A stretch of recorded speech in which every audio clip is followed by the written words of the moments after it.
3 conversations simples pour recréer la complicité avec son épouse. Bienvenue sur ma chaîne, je m'appelle Tessa et ma mission c'est d'aider les hommes au bord du divorce à sauver et transformer leur mariage. Conversation 1, ça va être de partager un vécu drôle avec votre épouse. Donc un moment léger, amusant, peut-être embarrassant mais amusant que vous avez vécu avec votre épouse. Exemple, est-ce que tu te souviens de la fois où on est parti au cinéma et j'ai renversé le pot de popcorn partout sur les sièges? Ou bien une fois où on est parti au pique-nique mais on est tombé dans la boue et donc on était tout sale, tout le monde nous a regardé et on a rigolé. Donc il faut vraiment que ce soit léger, neutre, pas en rapport avec le couple parce que sinon ça va créer une pression supplémentaire à votre femme. Or non, ce que vous voulez, c'est lui faire prendre conscience que vous êtes son allié, que vous avez déjà été son allié par le passé et que vous n'êtes pas son ennemi. Il faut qu'elle vous voie comme quelqu'un de positif, quelqu'un avec qui elle a eu une complicité par le passé et que c'était vous contre le reste du monde à un moment donné. Donc vous étiez une entité, vous ne formiez qu'un. Vous avez rigolé ensemble, vous avez vécu des moments ensemble qui était léger, donc elle va associer votre personne à de la positivité et pas à de la négativité, pas à de la pression. Ensuite, deuxième conversation, c'est lui demander son avis sur un projet. Par exemple, au travail, vous lui dites « j'ai une présentation à faire, est-ce que tu penses que je devrais faire un PowerPoint ou bien est-ce que je devrais juste avoir un support écrit sur papier ?» Ou bien vous lui dites « je ne sais pas quoi manger ce soir, que penses-tu entre des pâtes et du riz ou bien un autre plat, peu importe. » Mais demandez-lui son avis. Par contre, il faut que ce ne soit pas en rapport avec le couple.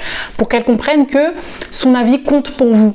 Donc, il faut vraiment prendre en compte ce qu'elle va vous dire et lui poser beaucoup de questions par rapport à ça. Il ne faut pas lui poser des questions, lui demander son avis juste pour lui demander son avis parce que je vous l'ai dit.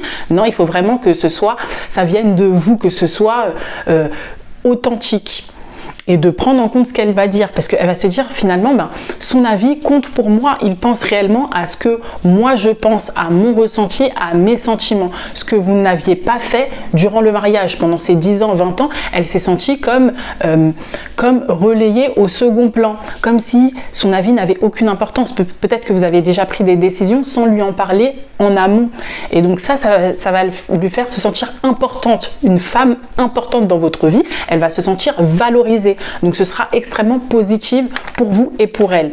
Ensuite, troisième conversation, discuter d'un sujet externe, comme un nouveau film. Vous lui dites, mais j'ai regardé ce nouveau film, cette série dont tu m'avais parlé sur Netflix, c'est trop bien, c'est génial, est-ce que tu as vu le dernier épisode? Ou bien un nouveau film qui est sorti sur Netflix, est-ce que tu as regardé ou à la télé ou bien au cinéma, peu importe, dont elle vous en a parlé, parce qu'il faut également qu'elle l'ait vu pour pouvoir créer une discussion, parce que si elle n'a pas vu, ça va être un peu compliqué et il n'y aura que vous qui allez parler, ce sera un monologue, donc ça ne sert à rien.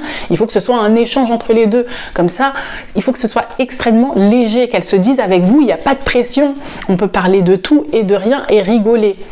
Et elle ne sera pas vigilante, elle ne va pas se poser la question, il ne faut pas lui mettre la pression et qu'elle se dise « ah mais celui-là, franchement, c'est chiant, pourquoi il me parle de tel ou tel sujet ?» C'est pour ça qu'il ne faut pas parler du couple, parce qu'elle va se poser la question, mais s'il me parle de ça, c'est parce qu'en fait, il veut ci, il veut ça, il est encore très stressé par rapport au divorce, il veut absolument que je revienne, il veut me manipuler, il veut quelque chose de moi. Il ne faut pas qu'elle se dise « il veut quelque chose de moi », il faut qu'elle se dise « c'est totalement décontracté, décomplexé », elle ne sera absolument pas vigilante.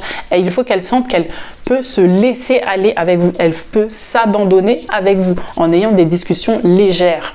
C'est comme ça que vous allez préparer le terrain pour des discussions beaucoup plus difficiles par la suite. C'est graduel, donc il ne faut pas venir comme un camion et dire oh, on va discuter du couple, absolument, ça, qu'est-ce que tu penses du divorce, de ça? Non, ça marche pas comme ça. C'est graduel. Il faut d'abord créer un climat de confiance, qu'elle se sente en confiance avec vous avant de pouvoir discuter de discussions un peu plus sérieuses avec elle.